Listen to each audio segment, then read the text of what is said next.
সিজারে বাচ্চা হলে নাকি সন্তান পালনের পূর্ণ সওয়াব পাওয়া যায় না, জান্নাত পাওয়া যায় না, এই কথা কতটুকু সত্য? নিজের ছোট বাচ্চাদের মারধর করলে কি গুনাহ হবে? কেউ আগে কখনো খারাপ কাজ করেছেন, এখন সেগুলো ছেড়ে দিলে কি জান্নাতে পাবে? মহিলারা কি কবরস্থানে যেতে পারবেন এবং কবর জিয়ারত করতে পারবেন? জান্নাতে আমার ওয়াইফকে কি আমি পাবো?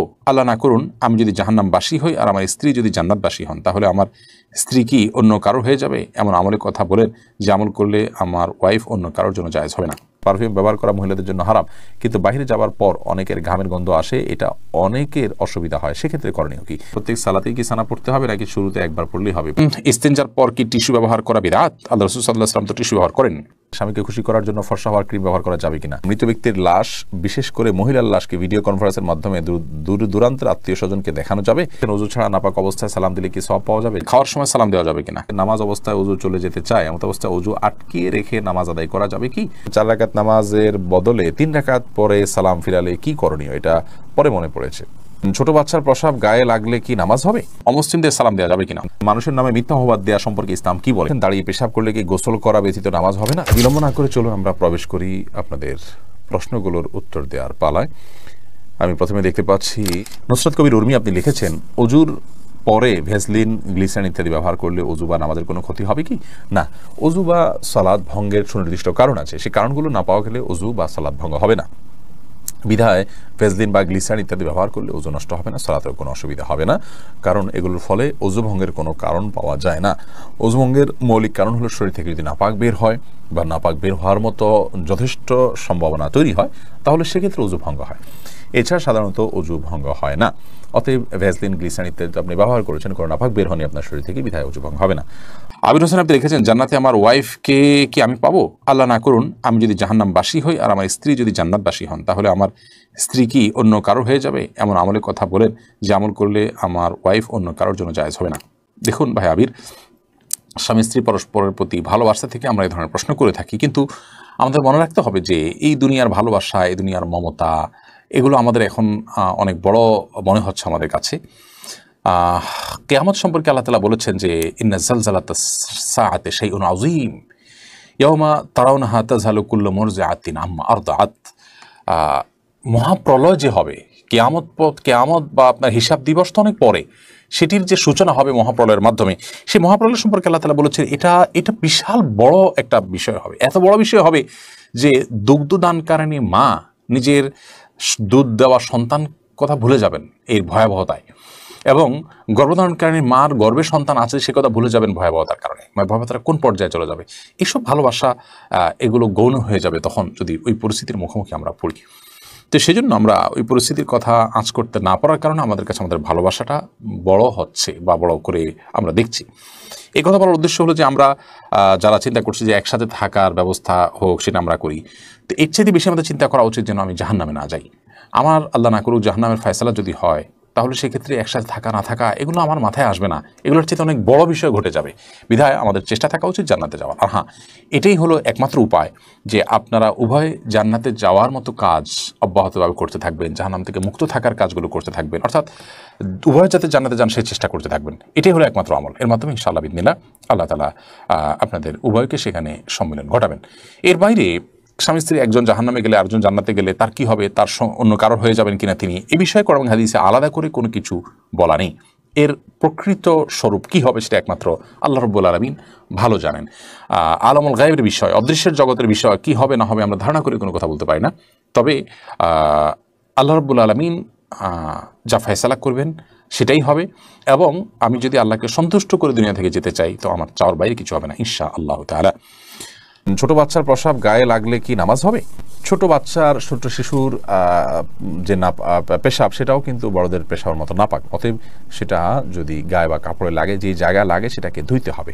পার্থক্য এতটুকু, যদি দুগ্ধপোষ্য ছেলে শিশু হয় তাহলে তার পেশাবের ছিটা যেহেতু অনেক বেশি ছড়ায় না কন্যা শিশুর তুলনায়, এই জন্য তার পেশাবের উপর পানি ছিটা দিলে সেটা যথেষ্ট হয়ে যাবে।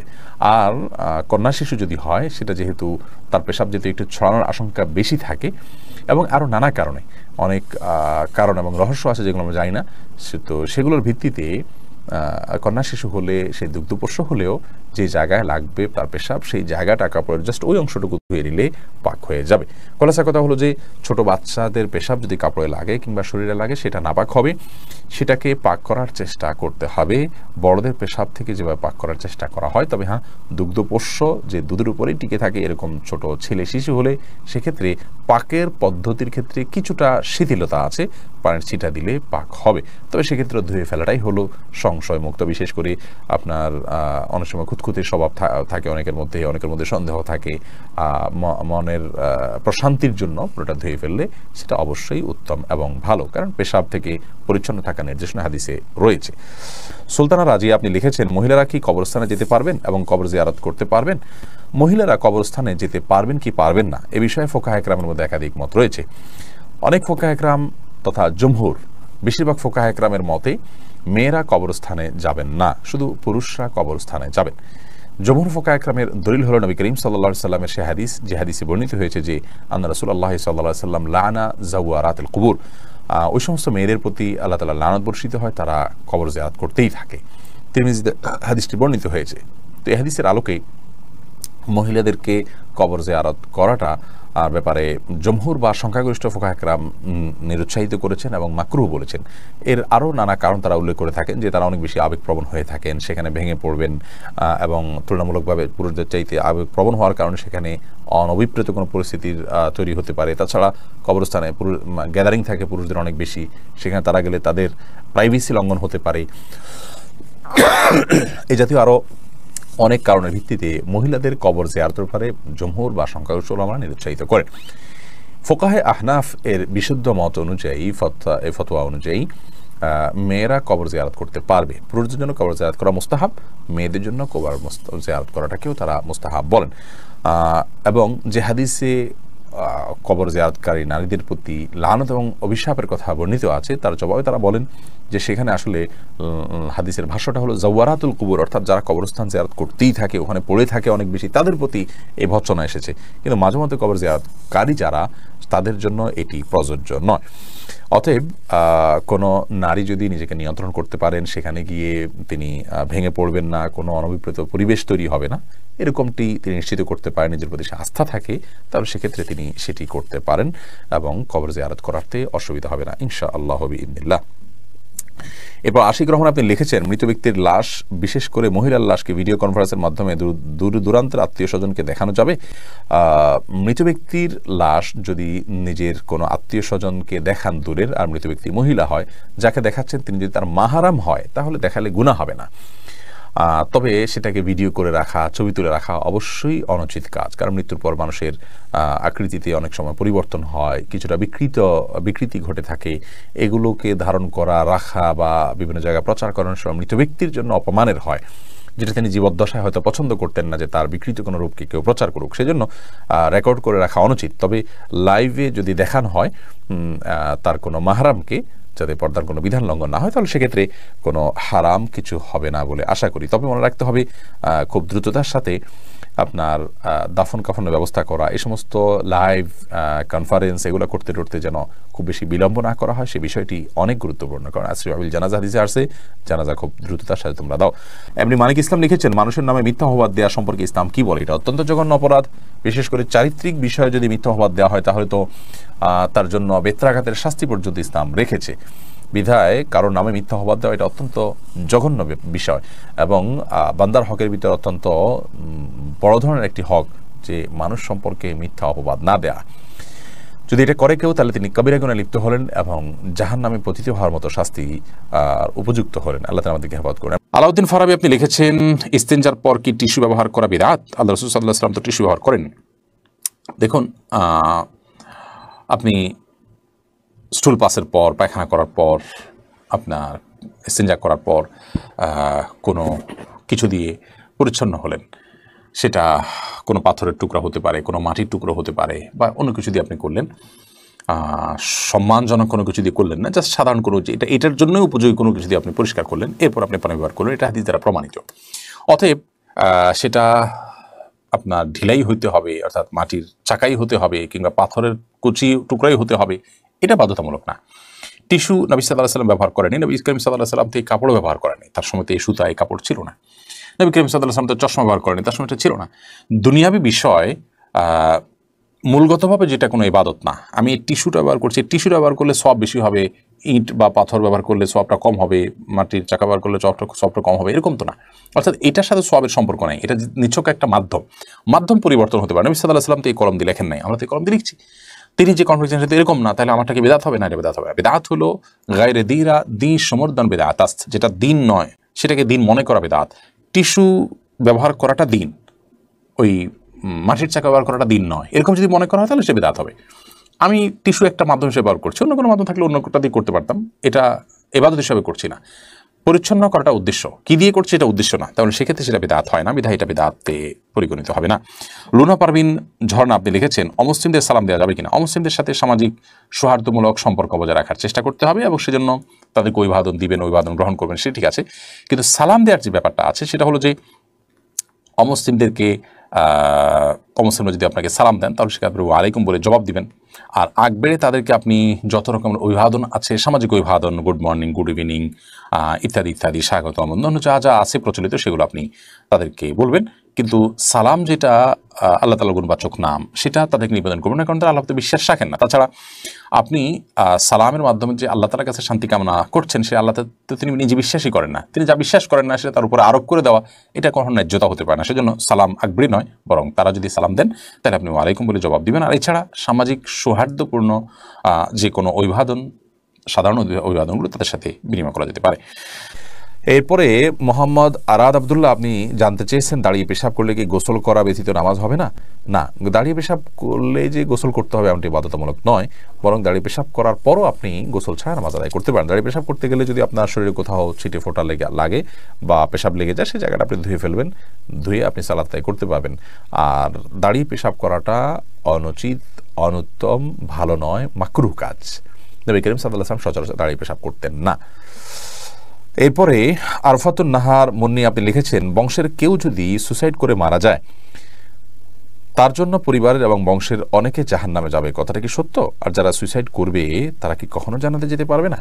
অবশ্যই পারবে, যদি আল্লাহ তাআলা তাদেরকে মাফ করেন। তবে সুইসাইড করাটা গুনাহ, কবিরা গুনাহ, অপরাধ কর্ম করতে করতে মারা গেলেন, এই বিষয়টি অত্যন্ত জঘন্য এবং গর্হিত। আল্লাহ তাআলা তাকে মাফ করতে পারেন। আর কেউ সুইসাইড করে মারা গেলে তার পরিবারে কেউ জান্নাতে যাবে না, সবাই জাহান্নামে যাবে, এটি একেবারেই অনর্থক কথা। কারণ আল্লাহ তাআলা কোরআনে কারীমে বলেছেন, ওয়া আল্লা তাজিরু ওয়াজিরাতুন ভিজরা উখরা, একজনের পাপের বোঝা অন্যজন কখনো বহন করবে না, আল্লাহ তাআলা এটি কাউকে চাপিয়ে দেন না, বিধায় এই কথা সত্য নয়।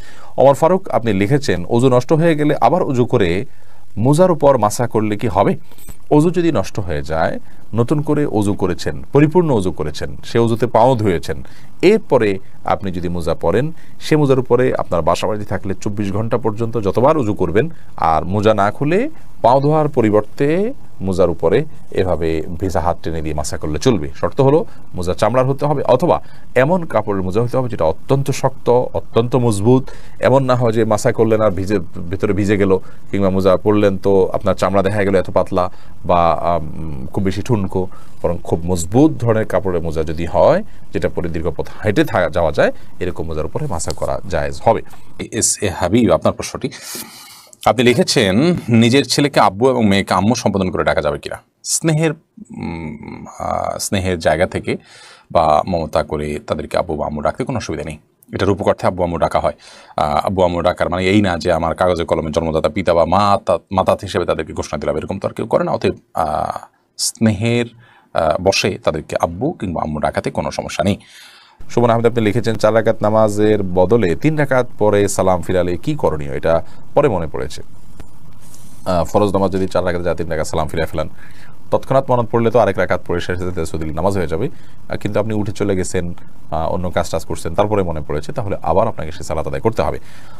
এরপরে আব্দুল মা এই আইডি থেকে আপনি লিখেছেন, মাথার চুল কি কালার করা সম্পর্কে ইসলামের শরীয়ত কি বলে? মাথার চুল কালার করতে পারেন, বিশেষ করে সাদা যখন হয়ে যায় তখন নবী করিম সাল্লাল্লাহু আলাইহি ওয়াসাল্লাম এর হাদিস অনুযায়ী এটাকে কালার করাটাই হলো উচিত এবং সুন্নাহ। তিনি বলেছেন, ইহুদিরা সাদা চুল রাখে, তোমরা এটাকে কালার করবে, ওয়াজান্নিবুস সাওয়াদ, তবে তোমরা কালো কালার থেকে বিরত থাকবে। অতএব মেহেদি বা এই জাতীয় কোনো ন্যাচারাল কোনো কিছু যদি আপনি কালার করতে পারেন সেটা সুন্নাহ। নাইমা সুলতানা আপনি লিখেছেন অজু করার পর সাবান ব্যবহার করলে অজু হয় কিনা?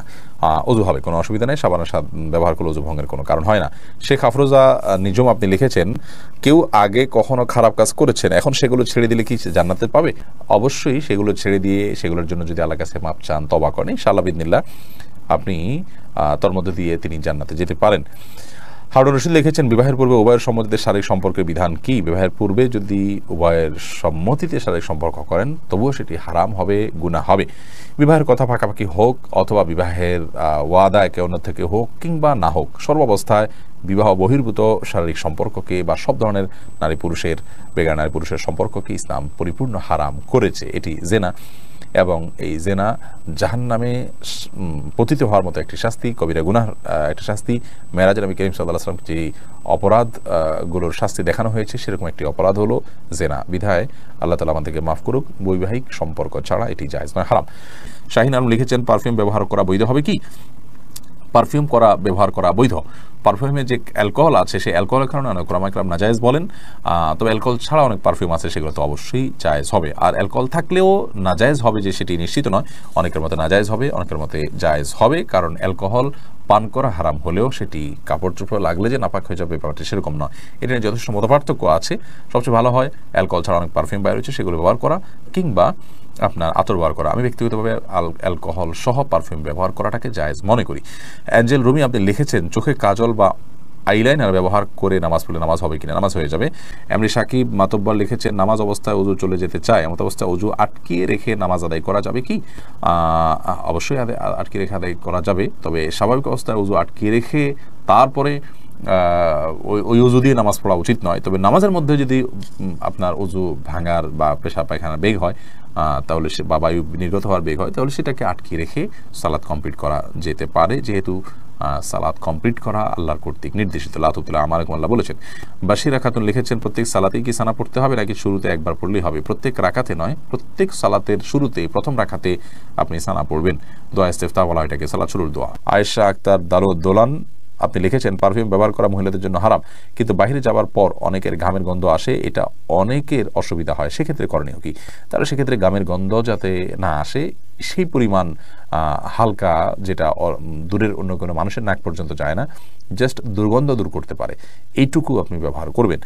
পপি ইসলাম আপনি লিখেছেন সিজারে বাচ্চা হলে নাকি সন্তান পালনের পূর্ণ সওয়াব পাওয়া যায় না, জান্নাত পাওয়া যায় না, এই কথা কতটুকু সত্য? না, এরকম কোনো কথা হাদিসে বলা হয় না যে সিজার হলে হবে না অন্যটা হলে হবে, এরকম কোনো পার্থক্য হাদিসে করেনি। আমরা কিভাবে সেটা করব? দিলেরিয়া আরিফ আপনি লিখেছেন স্বামী যদি স্ত্রীকে লক্ষ্মী বলে ডাকে এতে কি গুনাহ হবে? না, এতে গুনাহ হবে না।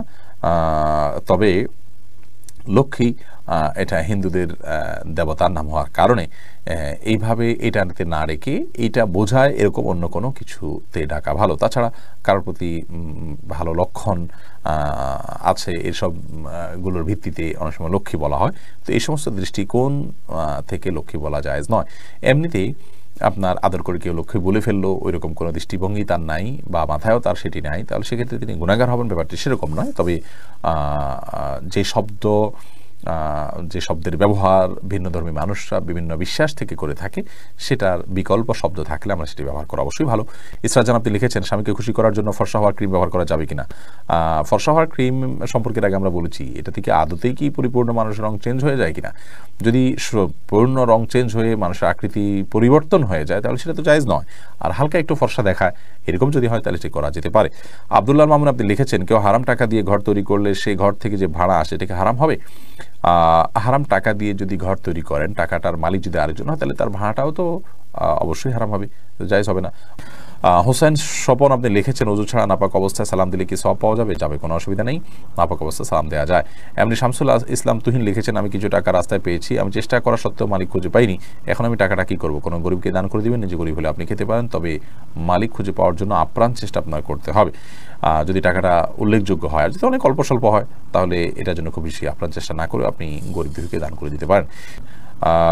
মারিয়াম মেমো আপনি লিখেছেন স্বামীর জন্য বা নিজের জন্য মুখে কৃত্রিম তিল বসানো যাবে কি?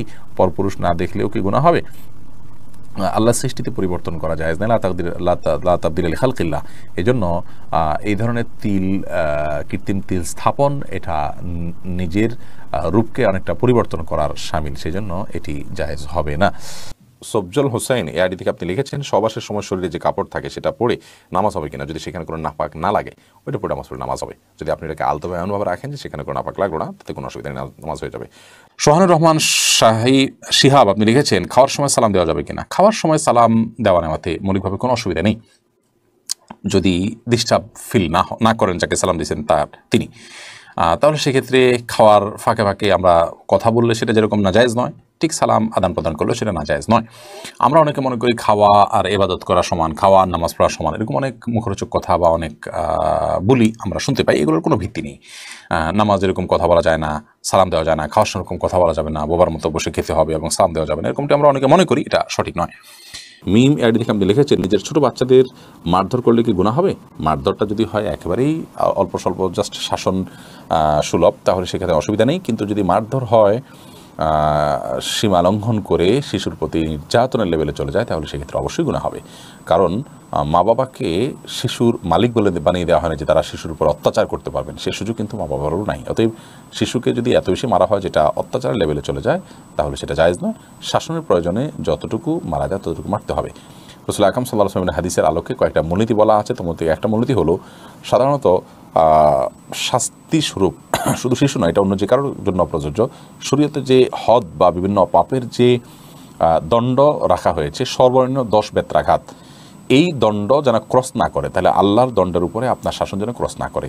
2, 4, 5টা বাড়ি দিলেন, সেটা আবার ওই যে আপনার শরীয়তে যে বেত্রাঘাত করতে বলা হয়েছে সেই মাপের যেন না হয়। আর শিশুদের ক্ষেত্রে তাদের সহ্য ক্ষমতা নিশ্চয়ই অনেক কম, বিধায় সেই দিকটা বিবেচনা করে তাদের শরীরে আঘাত পড়ে, তারা ব্যথা পায় এবং কষ্ট পায়, অসুস্থ হয়ে পড়ে, অনেক মা বাপ এরকম জুলুম করেন, সেরকম মারধর করা অবশ্যই গুনাহের কথা, এর জন্য তারা আল্লাহর কাছে জবাবদিহি করতে হবে।